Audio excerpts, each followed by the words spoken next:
छत्तीसगढ़ के किसान।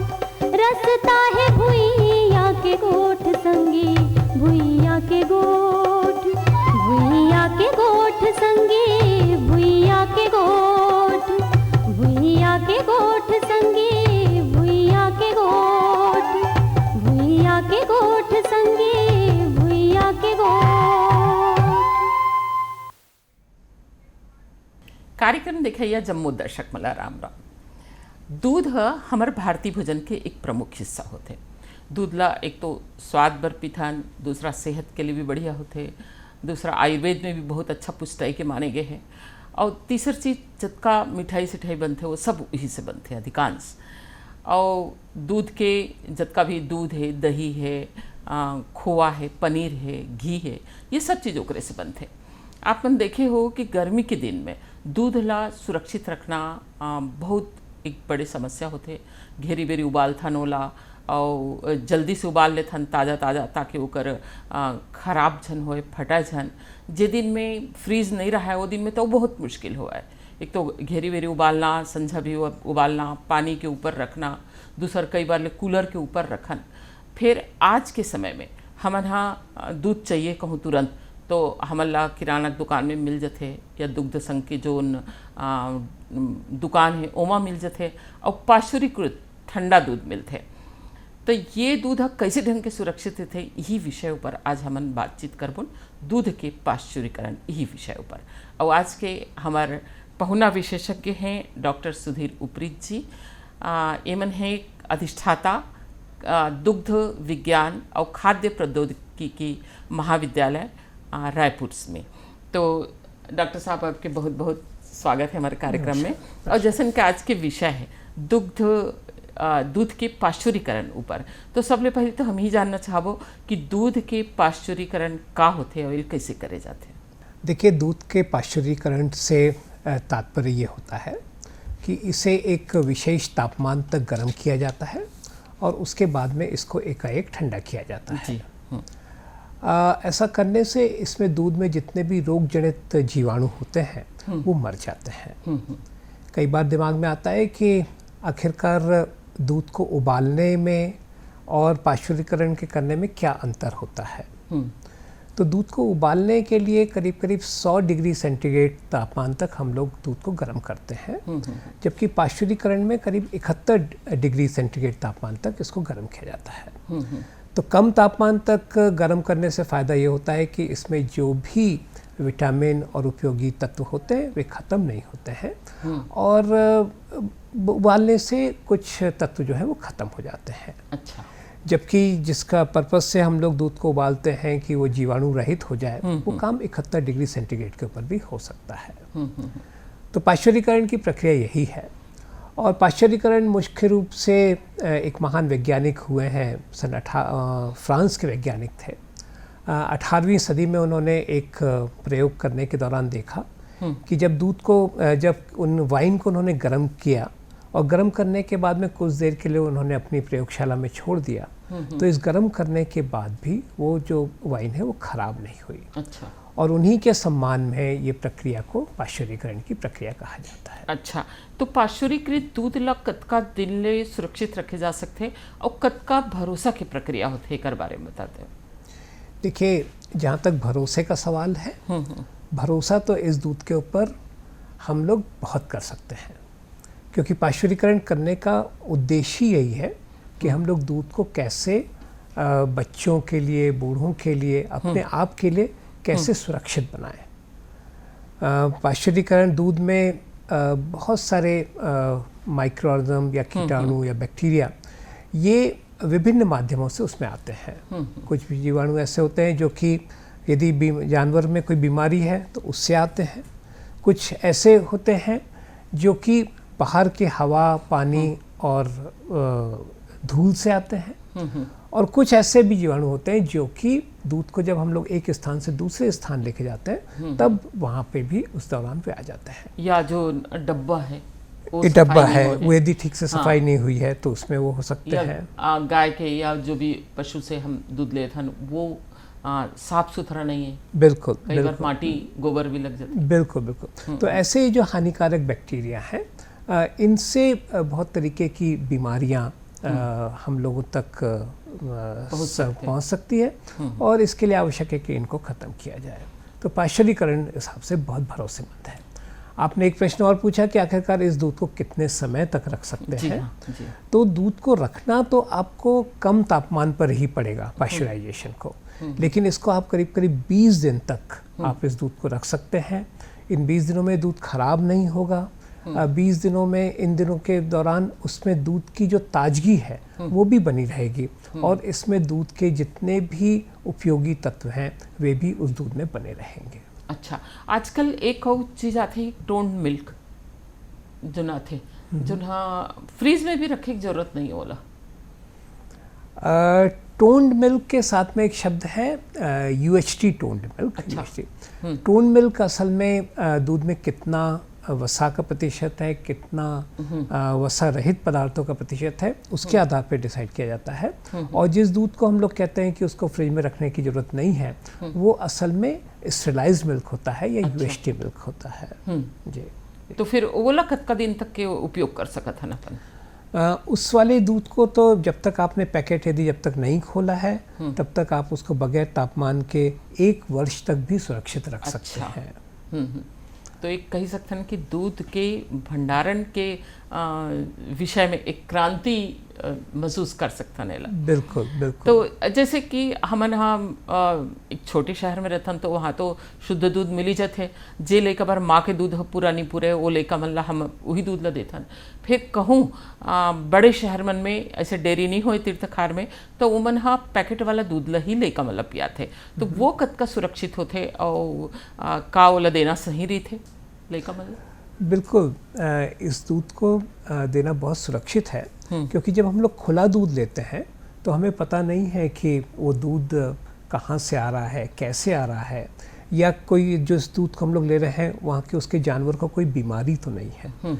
जबकि जो आपको पैकेट वाला दूध मिलता है वो पैकेट वाला दूध भले ही गांव-गांव से आता है, भले ही अलग-अलग किसानों से आता है, लेकिन उसके बावजूद भी वो डेयरी में आने के बाद में उसका संसाधन किया जाता है, उसको गर्म किया जाता है 71 डिग्री सेंटीग्रेड तक और एकाएक उसको 4 डिग्री सेंटीग्रेड तक ठंडा किया जाता है।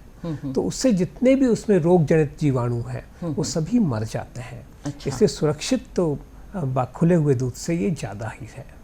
तो का ये दूध के गुणवत्ता भी बनाए रखे बर, जैसे अलग अलग पशु के अलग अलग तासीर होते हैं और उनमें जो पुष्टई की चीज़ हैं विटामिन है वो कहूँ कम ज़्यादा दिखत का ओला मेंटेन करे बर कुछ और डाले जाते हो?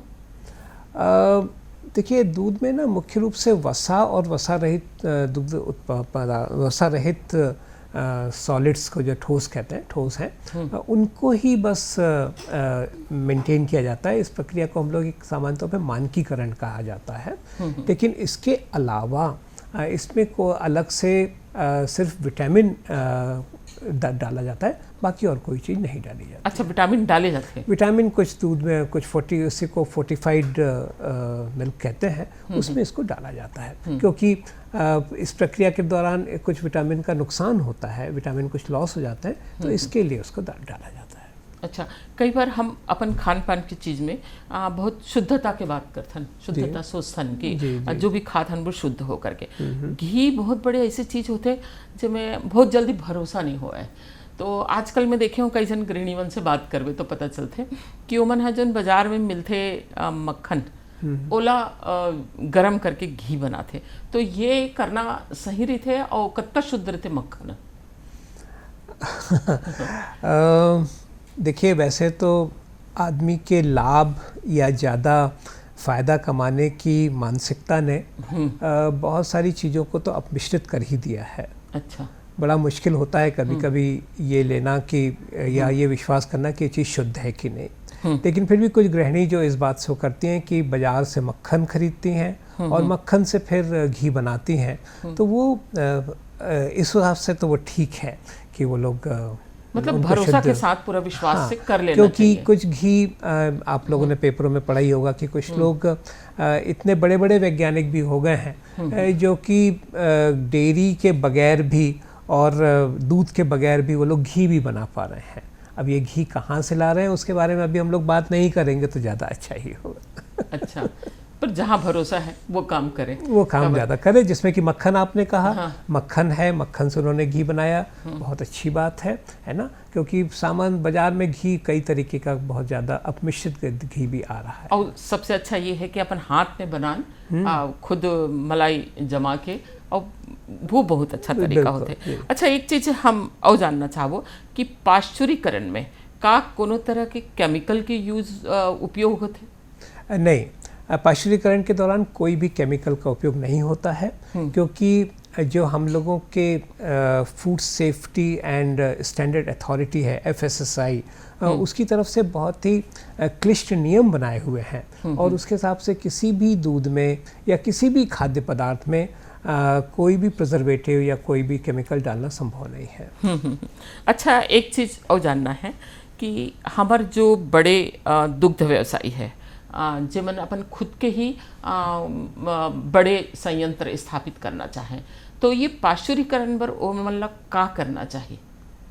ओमन कौन कौन सी यूनिट लगाएं, कर बारे में बताते हो? देखिए, मुख्य रूप से 2 तरीके के पाश्चराइज़र होते हैं। एक होता है बैच पाश्चराइज़र और एक होता है HTST पाश्चराइज़र। जी। बैच पाश्चराइज़र यानी कि हमारे पास यदि दूध बहुत ज़्यादा नहीं है, करीब 200 से 500 लीटर के बीच में है, तो बैच पाश्चराइज़र के लिए जाना चाहिए। इसको हम लोग लो टेम्परेचर लॉन्ग टाइम, यानी कि कम तापमान और लंबे समय तक के लिए दूध को गर्म किया जाता है। इसमें दूध को 63 डिग्री तक गर्म किया जाता है, और 63 डिग्री पर गर्म करने के बाद में उसको 30 मिनट तक उस तापमान के ऊपर रखा जाता है। इसके बाद में इस दूध को तुरंत ठंडा किया जाता है 4 डिग्री सेंटीग्रेड तापमान पे। तो एक तो ये प्रक्रिया होती है, और एक दूसरी प्रक्रिया होती है जिसको हम लोग कहते हैं HTST, यानी कि हाई टेम्परेचर शॉर्ट टाइम, यानी ज़्यादा तापमान और कम समय। इसमें दूध को 71 डिग्री सेंटीग्रेड तक गर्म किया जाता है, और उसके बाद में सिर्फ 16 सेकेंड के लिए उसको उस तापमान पे रखने के बाद में दूध को ठंडा करते हैं हम लोग 4 डिग्री सेंटीग्रेड तक।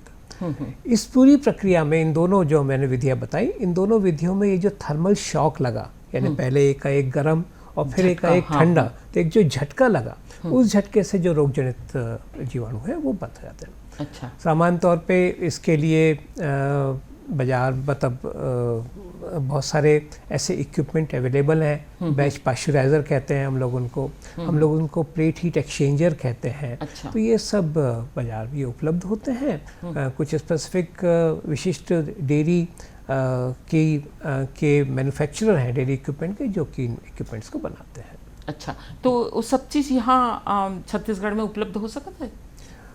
देखिए, चूँकि ये मशीनें कोई इस तरह से नहीं है कि हर घर में उपयोग होने वाली चीज़ नहीं है, तो इसमें लेकिन पूरे भारतवर्ष में ऐसी बहुत सारी इंडस्ट्रीज़ हैं, बहुत सारे कारखाने हैं जो कि इन इक्विपमेंट्स को बनाते हैं।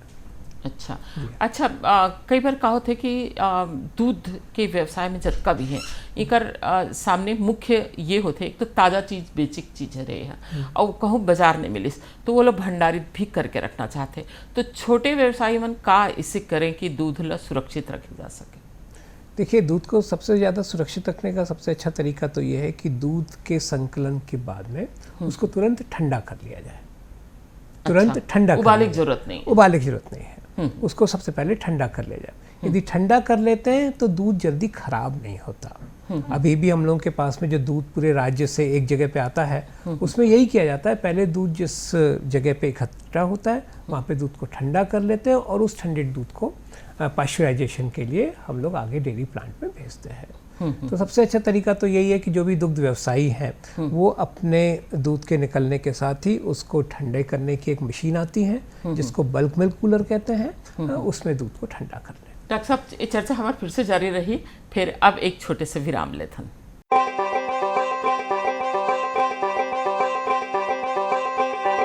मेरी अपनी सबकी है ये,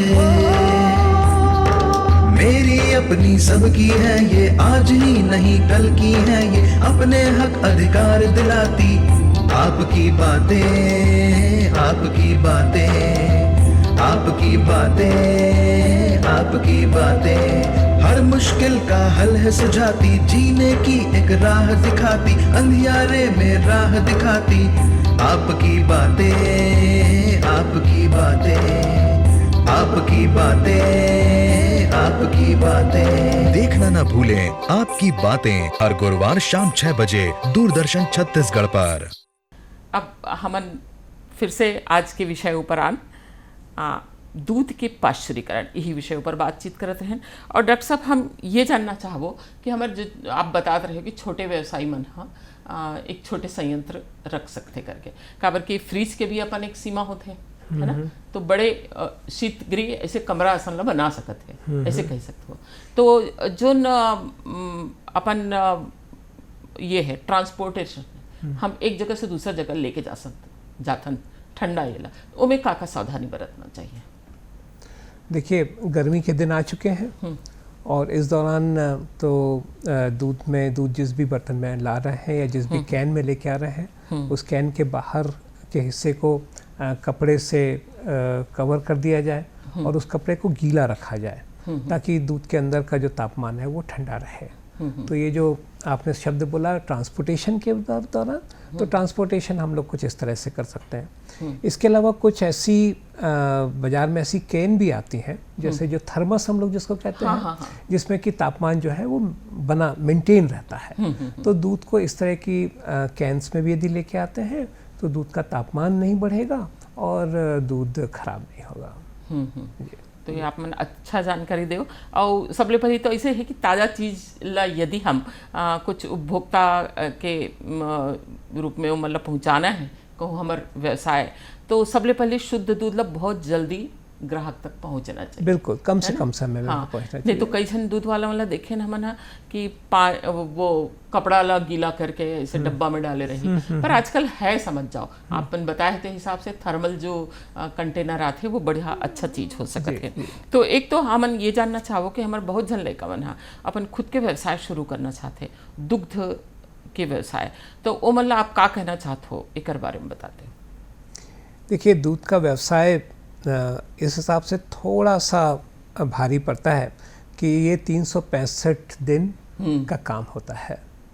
इस व्यवसाय में कोई भी एक दिन छोड़ नहीं सकते हैं।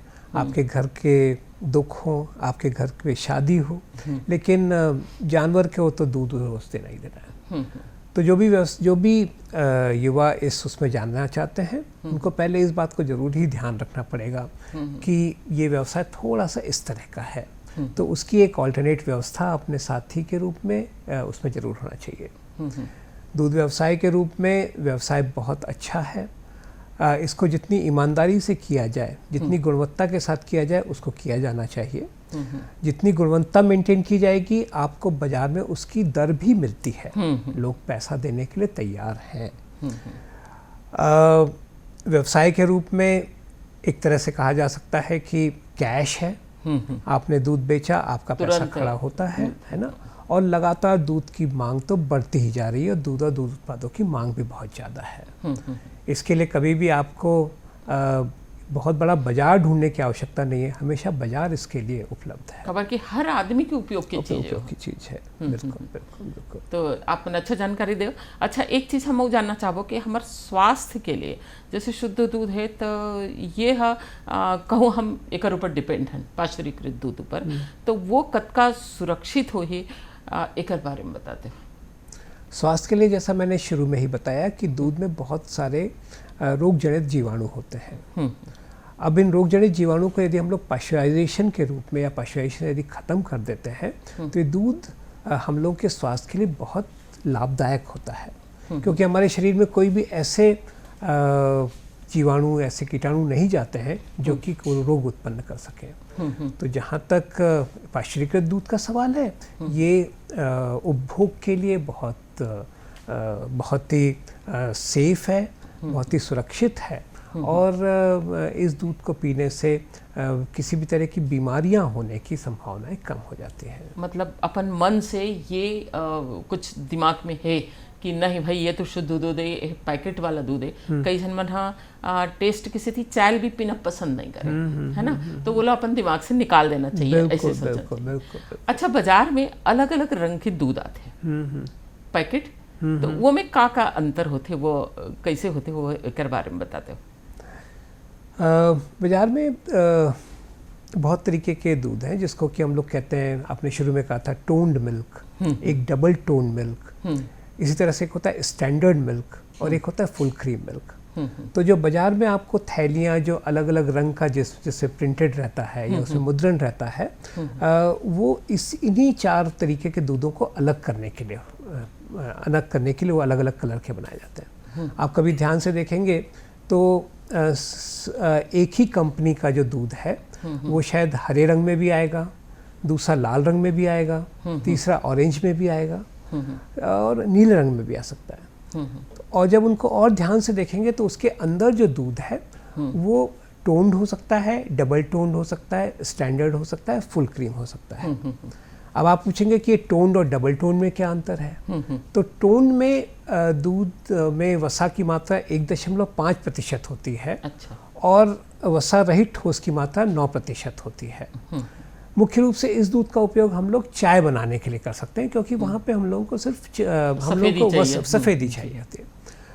टोन मिल्क की बात है तो टोन मिल्क में 3% वसा होता है और 8.5% वसा रहित ठोस होते हैं। इसको मुख्य रूप से हम लोग दूध को कुछ दुग्ध उत्पाद बनाने के लिए, दही वगैरह बनाने के लिए कर सकते हैं।